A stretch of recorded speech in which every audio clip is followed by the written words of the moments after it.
जय श्री कृष्णा। भगवान श्री कृष्ण के जन्मदिन को बड़े ही हर्षोल्लास के साथ मनाया जाता है। और इस अष्टमी पर दोस्तों 2020 की कृष्ण जन्माष्टमी पर बहुत ही बड़ा योग भी बन रहा है, उसके बारे में हम आपको डिटेल से बताएंगे। और सबसे बड़ा कन्फ्यूजन दोस्तों प्रश्न ये है कि अब की बार जन्माष्टमी का जो व्रत है वो 11 अगस्त को मनाया जाए या फिर 12 अगस्त को। पूरी तरह दोस्तों हम शास्त्रों के अनुसार इसका वर्णन करेंगे, कब और किस व्रत का लाभ आपको मिलेगा, कि 11 अगस्त को करने से लाभ मिलेगा या फिर 12 अगस्त को जन्माष्टमी का व्रत करने से आपको लाभ मिलेगा। इस दिन दोस्तों अपने इस व्रत का जो महत्व है वो कहा जाता है कि जो सतयुग में तपस्या करने से वो फल प्राप्त होता था, वो कलयुग में मात्र इस व्रत से ही प्राप्त हो जाता है। तो आइए जानते हैं पूरी खबर विस्तार से कि क्या योग बन रहा है इस दोस्तों यदि अभी तक आपने हमारा चैनल सब्सक्राइब नहीं किया तो सबसे पहले चैनल को कीजिए सब्सक्राइब करने के बाद ऑल नोटिफिकेशन को दबाना बिल्कुल भी ना भूलना, ताकि आपको हर वीडियो का नोटिफिकेशन प्राप्त हो सके। साथ में वीडियो को कर दीजिए लाइक। दोस्तों जानेंगे पूरे विस्तार से कि भगवान श्री कृष्ण का जन्माष्टमी का पर्व है, यानी कि व्रत और जन्मोत्सव कब मनाया जाएगा, पूरी खबर विस्तार से हम आपको बताएंगे। भगवान श्री कृष्ण की लीलाओं के बारे में सभी जानते हैं, तो हम जान लेते हैं। भाद्रपद मास की कृष्ण पक्ष की अष्टमी तिथि के दिन भगवान विष्णु के 8वें अवतार में कृष्ण का जन्म हुआ था। आप भगवान श्री कृष्ण के भक्त हैं तो कमेंट बॉक्स में जय श्री कृष्ण लिखना बिल्कुल भी ना भूलें। भगवान कृष्ण का जन्म अष्टमी तिथि की रोहिणी नक्षत्र में हुआ था, इसलिए इस तिथि का सनातन धर्म में विशेष महत्व है। इस दिन लोग व्रत, पूजन और उत्सव मनाते हैं। कहीं भगवान की पालकी सजाई जाती है तो कहीं भगवान की झांकी निकाली जाती है। लेकिन इस बार जन्माष्टमी तिथि का ऐसा पेच फंसा है कि दोस्तों जिसको लेकर भक्तों के अंदर असमंजस की स्थिति बनी हुई है। मैंने आपसे पहले कहा था दोस्तों इस समय विशेष योग भी बन रहा है और असमंजस की कंफ्यूजन की स्थिति भी बनी हुई है। इस साल कृष्ण जन्माष्टमी 11 अगस्त होगी या फिर 12 अगस्त को, 2 दिन देखने को मिल रही है। आखिर इसका क्या है मामला, पूरे खबर विस्तार से जानते हैं।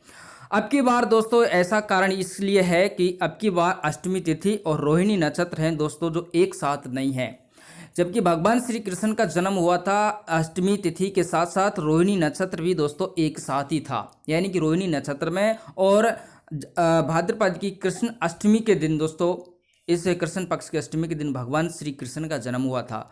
तो अब की बार अष्टमी अलग है और रोहिणी नक्षत्र अलग है, इस कारण दोस्तों भक्तों के अंदर कन्फ्यूजन बना हुआ है। तो शास्त्रों ने इसका क्या उपाय बताया ये भी आपको जान लेना बहुत ही अनिवार्य है। भगवान कृष्ण का जन्म अष्टमी तिथि को रोहिणी नक्षत्र में हुआ था, लेकिन कई बार ऐसी स्थिति बन जाती है कि अष्टमी तिथि और रोहिणी नक्षत्र दोनों एक ही दिन नहीं होते हैं।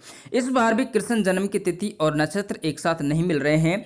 11 अगस्त को सुबह 9:07 के बाद अष्टमी तिथि का आरंभ हो जाएगा। दोस्तों जो कृष्ण जन्माष्टमी होती है तो यानी कि जो व्रत किया जाता है वो अष्टमी का किया जाता है, ना कि नवमी में किया जाता है। ये आपको ध्यान रखना है, शास्त्रों के अनुसार पूरी बात हम आपको बताएंगे। तो दोस्तों आप देख ही रहे हैं कि जो 11 अगस्त को ही सुबह 9:07 पर अष्टमी तिथि का आरंभ हो जाता है और दोस्तों ये 12 अगस्त को 11:17 तक रहेगी।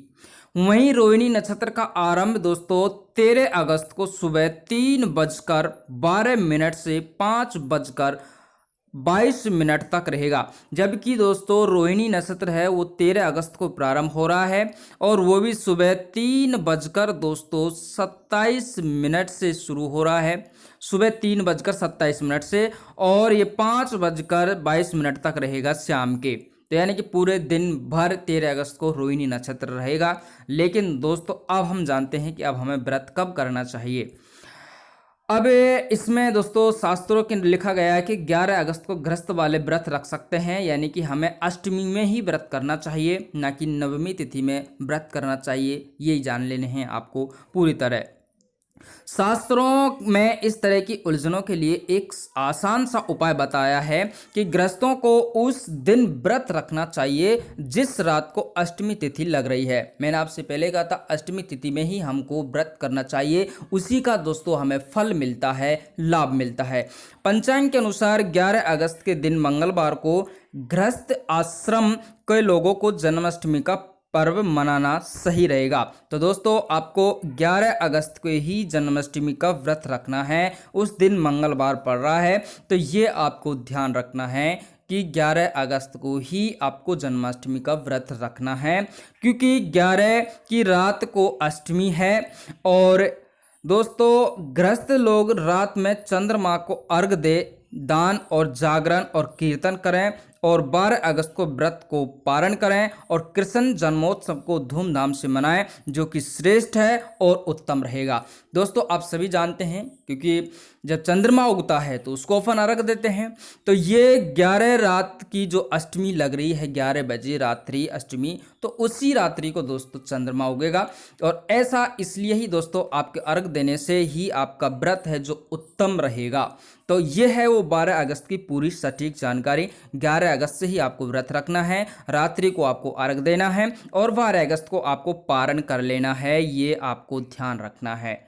इसके अलावा दोस्तों फिर ये 12 अगस्त को क्या होता है ये भी आपको जान लेना चाहिए, पूरी खबर विस्तार से। अगर वीडियो अच्छा लग रहा है तो लाइक और शेयर करें एक भगवान श्री कृष्ण के लिए।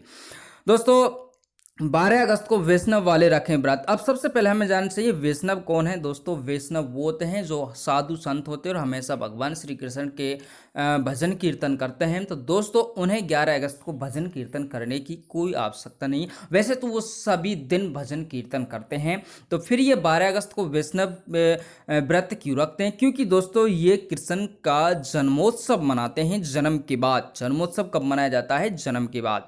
तो दोस्तों जो लोग वैष्णव या साधु संत हैं उनको 12 अगस्त को व्रत रख सकते हैं। 12 अगस्त को सुबह 11:17 तक अष्टमी तिथि रहेगी, इसके बाद नवमी तिथि लग जाएगी। इस दिन अष्टमी और नवमी दोनों रहेंगे। साथ उस दिन कृतिका नक्षत्र बन रहा है। इस दिन कृष्ण जन्मोत्सव का पर्व मनाया जाएगा। दरअसल कृष्ण जन्माष्टमी का व्रत तथा जन्मोत्सव दो अलग अलग तिथियां हैं। तो दोस्तों भगवान श्री कृष्ण की कृपा से आपका व्रत पूरी तरह सफल हो, आपके सभी मनोकामना पूर्ण हो।